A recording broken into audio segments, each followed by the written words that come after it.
The crowd was screaming, lights were flashing everywhere, and Ronda Rousey felt unstoppable. She was the queen of the UFC. But behind all the exciting fight videos and shiny belts, she was hiding a really bad secret for years. Now she's finally talking about it. In a big honest moment, Ronda explains a scandal that broke her career and made her leave the sport she used to own. What really went on inside the UFC's private world? And why is she telling everyone now? Before Ronda Rousey ever stepped into the UFC's octagon, she was already famous as one of the toughest women in fighting sports. She grew up in a family full of tough people. Her mom, Anne Maria DeMars, was the first American woman to win a World Judo Championship. Ronda was basically raised on the mats. Her life wasn't easy at all. She had trouble speaking clearly when she was little, and her dad died when she was only 8 years old. She learned young how to turn hurt into strength.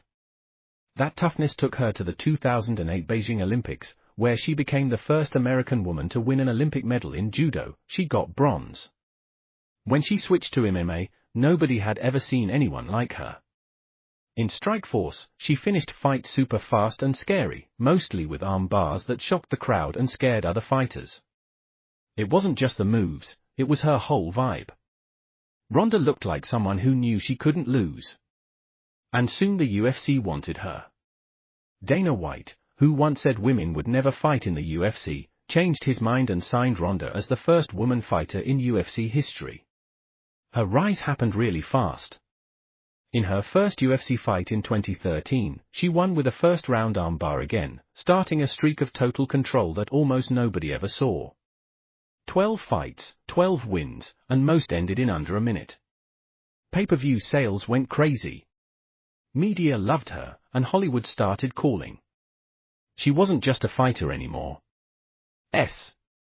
He was a big brand, a huge cultural star, someone everyone knew, but behind the camera smiles and championship belts, things were already starting to go wrong. Every ad deal, every fight, every interview was tightly controlled by the UFC. It made her super famous and rich, but it also trapped her more and more. The better she did, the more the UFC put into her image, and the harder it got to do anything her own way. Nobody outside her close circle knew that the same system making her big would later tear her down. The problem started even while everyone else only saw wins. At first, Ronda Rousey looked like nothing could touch her. She headlined huge events, starred in big movies, was on magazine covers, and made more money from ads than most fighters earn in their whole lives. But all that success had a price she couldn't ignore anymore. Her training camps turned into super hard, endless workouts that beat up her body. Her body, already worn out from years of judo, started showing real damage. Torn ligaments, bad knees that wouldn't heal, and the constant risk of head injuries kept piling up. Still, the UFC kept pushing forward. Behind closed doors, Ronda started feeling burned out for the first time. Every press conference, she had to act perfect and full of energy. Every photo shoot needed her to look flawless, and every word she said got checked to make sure it sold well. There were quiet arguments between her team and UFC bosses about when fights happened, all the media stuff she had to do, and even how she looked in public. To fans, she was the brave face of women's MMA, ready to fight anybody. But really, she was stuck in a loop where what she wanted to say didn't matter as much as the story the UFC wanted to sell. Friends and training partners saw her change. She talked less openly, smiled less in the gym, and didn't want to be the UFC's perfect example anymore. There were also quiet talks about fights with management that never got out. Some people said it was about how fighters get paid, others said it was about who really controlled her career. The pressure was building, but from the outside, nobody could see the problems. It was around then that Ronda started hearing more about certain secret deals between fighters and the UFC. Nothing written down, nothing official, just talk in the background. For a while, she kept it to herself and just focused on training and winning. But those quiet talks were about to get louder. And once she started asking real questions, her whole career started to fall apart. People close to her said the bad feelings had been growing long before her last big fight at home. According to them, Ronda didn't want to do some promo stuff tied to UFC sponsors because it messed with her own personal deals. She said there was this unspoken rule that top fighters had to go along with company partners, even if it cost them money. For years, she quietly worked around those rules. But after a really bad loss, she had no power left. Stories started going around about big arguments with UFC bosses. Some said she got ultimatums, do what we want or get pushed aside. To fans, her time away from the spotlight looked like rest and thinking. Really, it was the start of a huge break that never got fixed.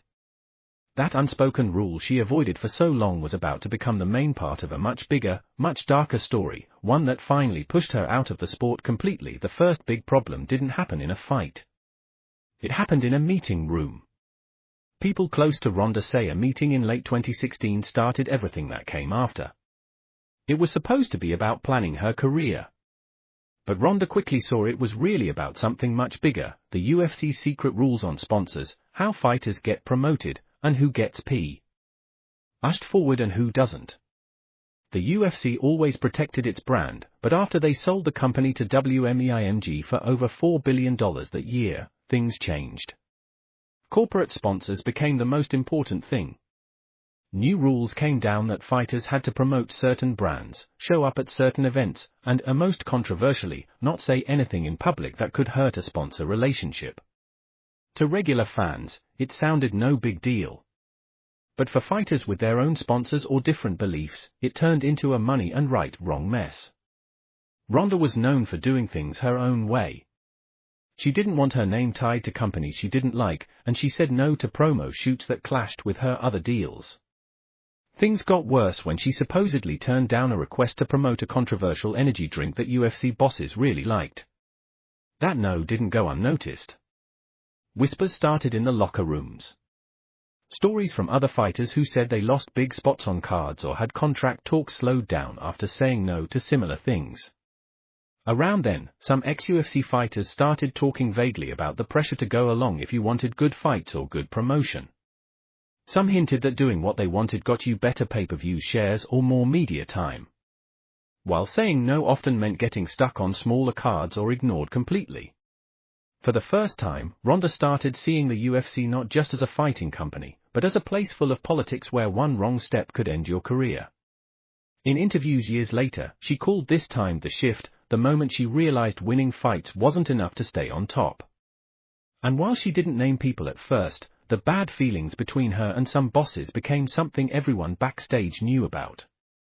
From then on, every press conference smile and every photo with Dana White hid a fight happening under the surface. The breaking point came when the pressure stopped being quiet.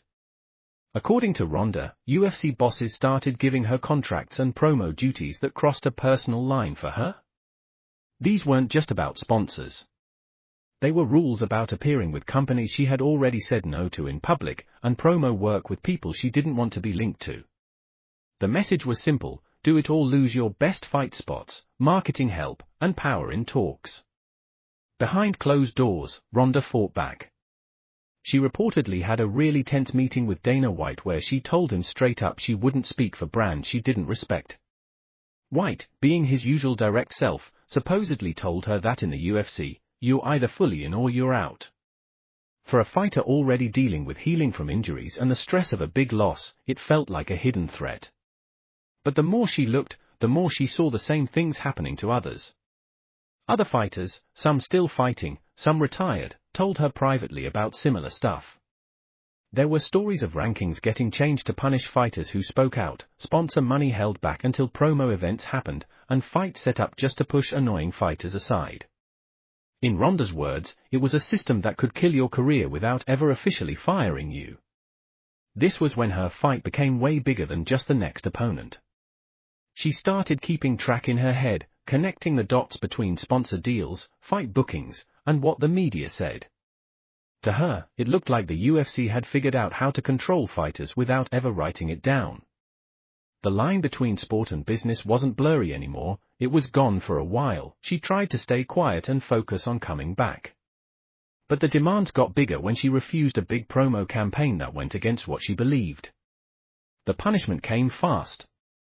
Media stories question if she still cared, rumors said her training was bad, and unnamed people hinted she wasn't sharp anymore. To Ronda, it felt planned, like the UFC could turn fans against her with a few phone calls. By the time she was getting ready for her comeback fight against Amanda Nunes in late 2016, her relationship with the UFC was falling apart fast. In public, the UFC called her return one of the biggest moments in MMA history, a chance for the fallen queen to rise again. In private, Ronda knew it was different. The fight wasn't just about getting the belt back. It was about showing she still mattered to a company that was clearly holding her career tighter. The weeks before UFC 207 showed a lot. Promo stuff focused way more on Nunes, which was strange since Ronda always drew huge crowds. Press events were controlled carefully, with Ronda doing very few interviews to avoid questions about the growing problems. Insiders said there were even fights over which sponsor logos could show during her walkout. Ronda said no to some, and UFC bosses pushed back hard. The fight itself was short and painful. Nunes beat Ronda in just 48 seconds. A loss that shocked the whole MMA world. But after, Ronda noticed something weird. The UFC's promo team didn't try to help her image. Instead, videos and comments seemed to focus on her falling, like the company was already moving on to the next big star. Behind the scenes, everything exploded. Meetings with UFC leaders got angry, with Ronda straight up saying bosses were trying to push her out. Some reports said she asked Dana White about the rumors being spread to media, but got silence or excuses. Talks about future fights happened, but they came with even stricter promo rules she thought were impossible. By early 2017, it was clear. Ronda wasn't just losing power, she was being forced out. Friends say she started seeing every talk with UFC as a fight over her own freedom. And the stress on her mind was getting too much. In her head, fighting had changed. It wasn't about who was the best anymore. It was about who would follow secret rules that were never written but still forced on you. She decided that was a game she wouldn't play anymore after her bad loss to Amanda Nunes. The official story said Ronda Rousey was just a star whose time was up. But according to Ronda, it was way more planned.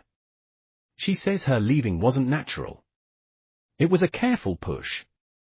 The UFC, she says, didn't want her as a top fighter anymore, just as someone who would follow corporate rules.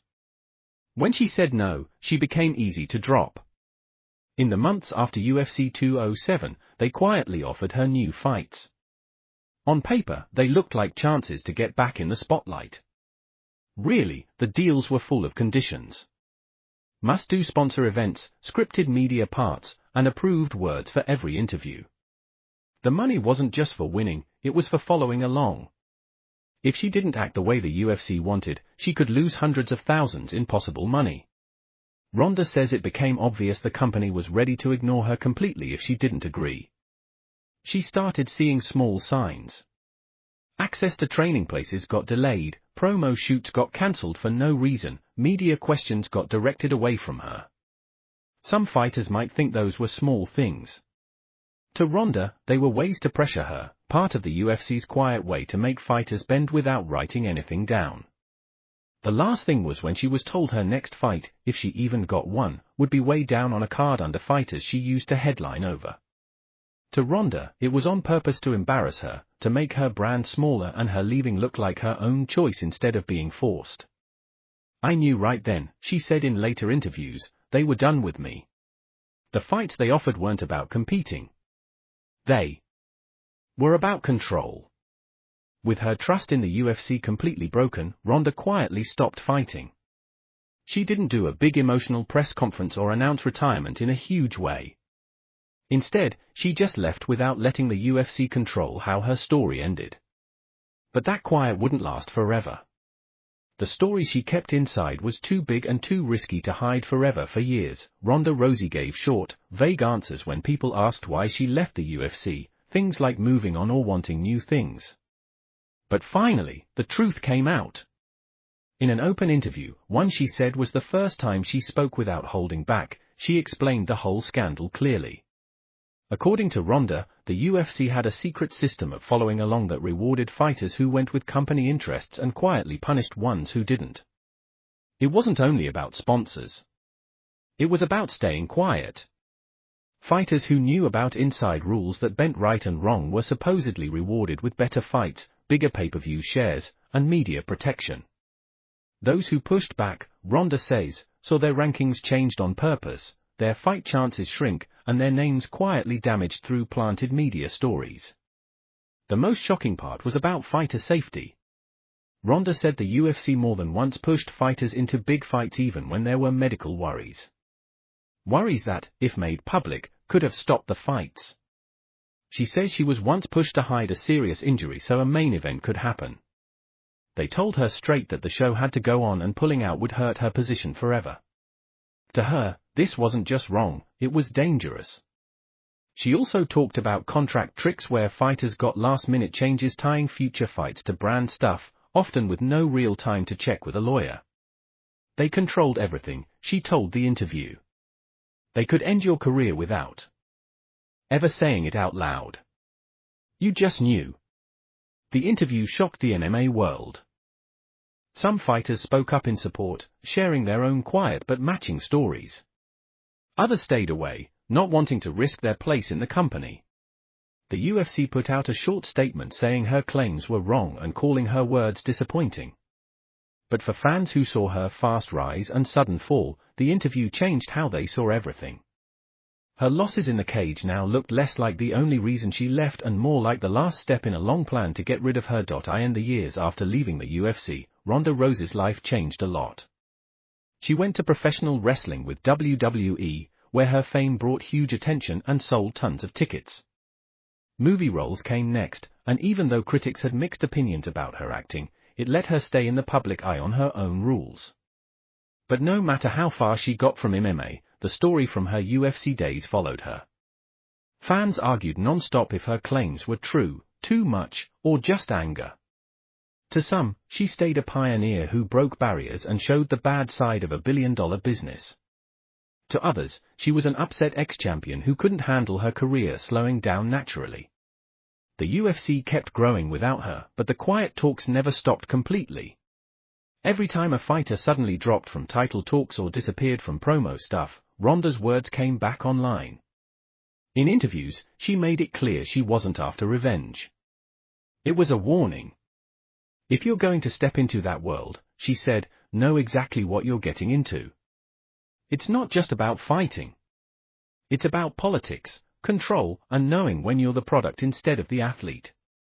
Her words hit home with younger fighters just starting out, and a lot of them got lawyers earlier in their careers because of it. Today, Ronda's legacy is complicated.